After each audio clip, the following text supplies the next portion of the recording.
नमस्कार विद्यार्थी मित्रांनो, सर्वांचे स्वागत आहे आपल्या यूट्यूब चॅनलवर. आज आपण पोलीस भरतीसाठी उपयुक्त असे मागील प्रश्नपत्रिकांचे विश्लेषण पाहणार आहोत. चला तर मग सुरुवात करूया वन बाय वन प्रश्न. प्रश्न क्रमांक 1. महात्मा फुलेंनी खालीलपैकी कोणता ग्रंथ लिहिलेला नाही? 1. इशारा, 2. तृतीय रत्न, 3. सत्सार, 4. बळीयोग. योग्य उत्तर 4. बळीयोग. महात्मा ज्योतिराव फुले यांनी इशारा, तृतीय रत्न आणि सत्सार हे समाज सुधारणेवर आधारित ग्रंथ लिहिले. बळीयोग हा ग्रंथ त्यांच्या उपलब्ध साहित्यामध्ये आढळत नाही, म्हणून तो अचूक पर्याय ठरतो. प्रश्न क्रमांक 2. ग्रेट निकोबार बेटातील भारताचे सर्वात दक्षिणेकडील ठिकाण कोणते? 1. Wilson point, 2. Comorin, 3. Indira point, 4. यापैकी नाही. योग्य उत्तर 3. इंदिरा पॉइंट. इंदिरा पॉइंट हे अंदमान व निकोबार द्वीपसमूहात स्थित असून भारताच्या भूभागातील सर्वात दक्षिणेकडील टोक आहे. 2004च्या सुनामीनंतरही त्याचे भौगोलिक महत्त्व कायम आहे. प्रश्न क्रमांक 3. कथ्थकली कोणत्या राज्याचा प्रसिद्ध नृत्य प्रकार आहे? 1. कर्नाटक, 2. महाराष्ट्र, 3. गुजरात, 4. केरळ. योग्य उत्तर 4. केरळ. कथ्थकली हा केरळ राज्याचे शास्त्रीय नृत्य प्रकार आहे. रंगीबेरंगी वेशभूषा, ठळक नेत्राभिनय, चेहऱ्यावरील भाव आणि पौराणिक कथांचे सादरीकरण ही याची वैशिष्ट्ये आहेत. प्रश्न क्रमांक 4. ग्रामगीता कोणी लिहिली?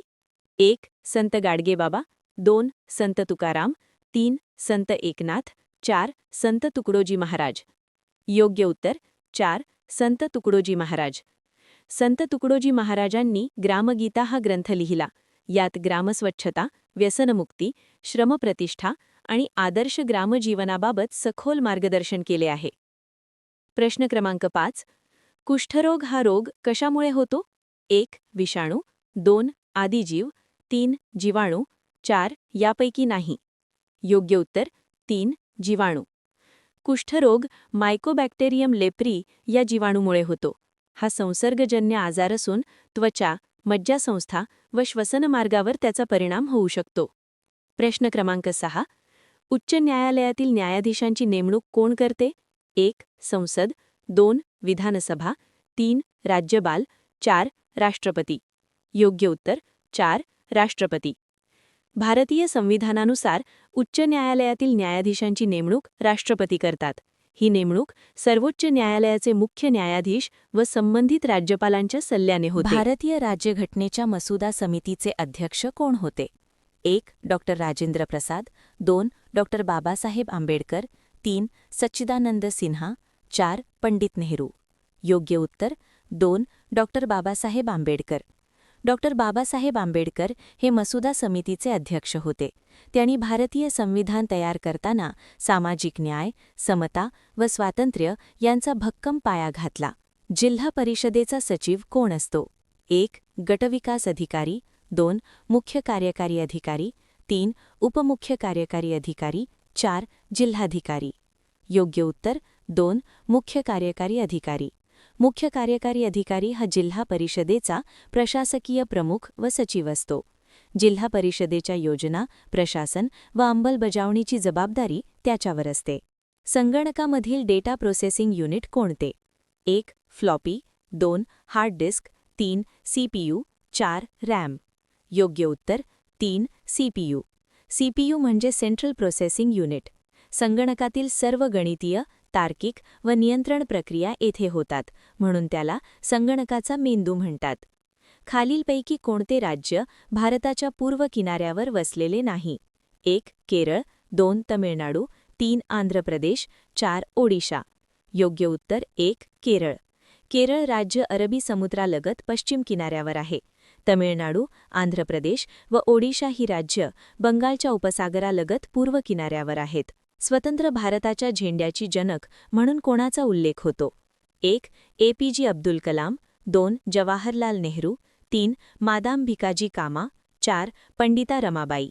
योग्य उत्तर 3. मादाम भिकाजी कामा. मादाम भिकाजी कामा यांनी 1907 मध्ये जर्मनीत भारतीय स्वातंत्र्याचा ध्वज फडकवला, त्यामुळे त्यांना भारतीय झेंड्याची जनक म्हणून ओळखले जाते. थुंबा उपग्रह प्रक्षेपण केंद्र कोणत्या राज्यात आहे? 1. ओडिशा, 2. महाराष्ट्र, 3. केरळ, 4. आंध्र प्रदेश.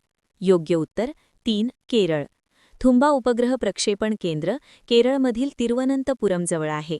हे भारतातील पहिले रॉकेट प्रक्षेपण केंद्र असून इस्रोच्या इतिहासात महत्त्वाचे स्थान आहे. भेड़ाघाट येथील धुआंधार धबधबा कोणत्या नदीवर आहे? 1. तापी, 2. नर्मदा, 3. कावेरी, 4. कृष्णा. योग्य उत्तर 2. नर्मदा. मध्य प्रदेशातील जबलपूरजवळ भेड़ाघाट येथे नर्मदा नदीवर धुआंधार धबधबा आहे. संगमरवरी खडक आणि प्रचंड जलप्रवाहामुळे हा परिसर प्रसिद्ध आहे. सरदार सरोवर प्रकल्प कोणत्या नदीवर आहे? 1. गंगा, 2. गोदावरी, 3. महानदी, 4. नर्मदा.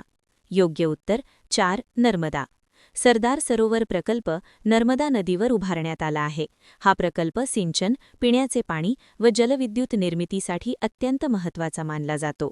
हिंदू व मुसलमान भारताचे 2 डोळे आहेत, अशी उपमा कोणी दिली? 1. जवाहरलाल नेहरू, 2. मुहम्मद इक्बाल, 3. सय्यद अहमद खान, 4. महात्मा गांधी. योग्य उत्तर 3. सय्यद अहमद खान. सय्यद अहमद खान हिंदू मुस्लिम ऐक्याचे महत्त्व सांगताना भारत हे सुंदर शरीर असून हिंदू व मुसलमान त्याचे 2 डोळे आहेत, अशी प्रभावी उपमा दिली. तोरणमाळ पठार कोणत्या जिल्ह्यात आहे? 1. जळगाव, 2. नंदुरबार, 3. धुळे, 4. अमरावती. योग्य उत्तर 2. नंदुरबार. तोरणमाळ पठार महाराष्ट्रातील नंदुरबार जिल्ह्यात आहे. सातपुडा पर्वतरांगेतील हे थंड हवेचे ठिकाण असून पर्यटनाच्या दृष्टीने प्रसिद्ध आहे. 18. जागतिक व्यापार संघटनेचे मुख्यालय कोठे आहे? 1. जिनिव्हा, 2. रोम, 3. मनिला, 4. लंडन. योग्य उत्तर आहे 1. जिनिव्हा. जागतिक व्यापार संघटनेचे मुख्यालय स्वित्झर्लंडमधील जिनिव्हा येथे आहे. आंतरराष्ट्रीय व्यापार नियम ठरवणे व वाद निवारणाचे कार्य ही संस्था करते. 19. सार्वत्रिक गुरुत्वाकर्षण नियमाचा शोध कोणी लावला? 1. केपलर, 2. गॅलिलिओ, 3. न्यूटन, 4. कोपर्निकस. योग्य उत्तर आहे 3. न्यूटन. सर आयझॅक न्यूटन यांनी सार्वत्रिक गुरुत्वाकर्षणाचा नियम मांडला.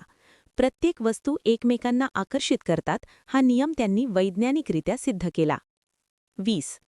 भारतीय राज्यघटनेच्या स्थायी समितीचे अध्यक्ष कोण होते? 1. डॉ. राजेंद्र प्रसाद, 2. डॉ. बाबासाहेब आंबेडकर, 3. सच्चिदानंद सिन्हा, 4. पंडित नेहरू. योग्य उत्तर आहे 1. डॉ. राजेंद्र प्रसाद. डॉ. राजेंद्र प्रसाद हे संविधान सभेच्या स्थायी समितीचे अध्यक्ष होते.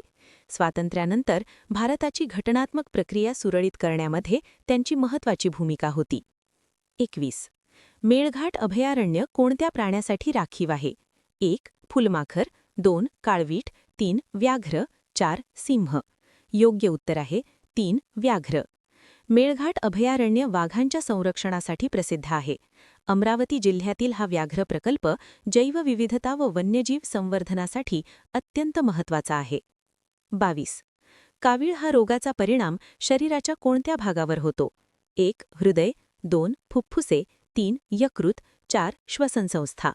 योग्य उत्तर आहे 3. यकृत. कावीळ हा यकृताशी संबंधित आजार आहे. यकृत नीट कार्य न केल्याने रक्तातील बिलिरुबिन वाढते व त्वचा तसेच डोळे पिवळे पडतात. 23. Central institute for cotton research कुठे आहे? 1. दिल्ली, 2. जबलपूर, 3. नागपूर, 4. वर्धा. योग्य उत्तर आहे 3. Nagpur. Central institute for cotton research Nagpur येथे आहे.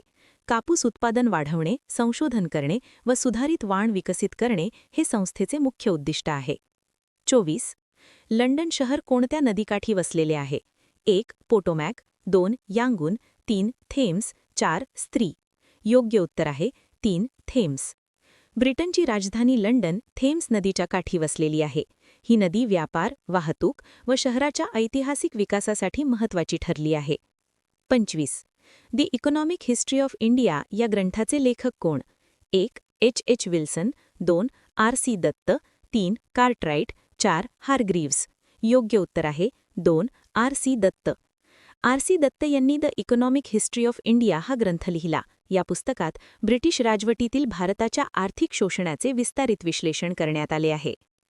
अशा प्रकारे आज आपण 25 प्रश्नांची विस्तारित विश्लेषण पाहिले आहे. व्हिडिओ आवडल्यास व्हिडिओला लाईक, शेअर आणि सबस्क्राईब करा. नवीन व्हिडिओचे नोटिफिकेशन मिळवण्यासाठी बेल आयकॉनवर क्लिक करा.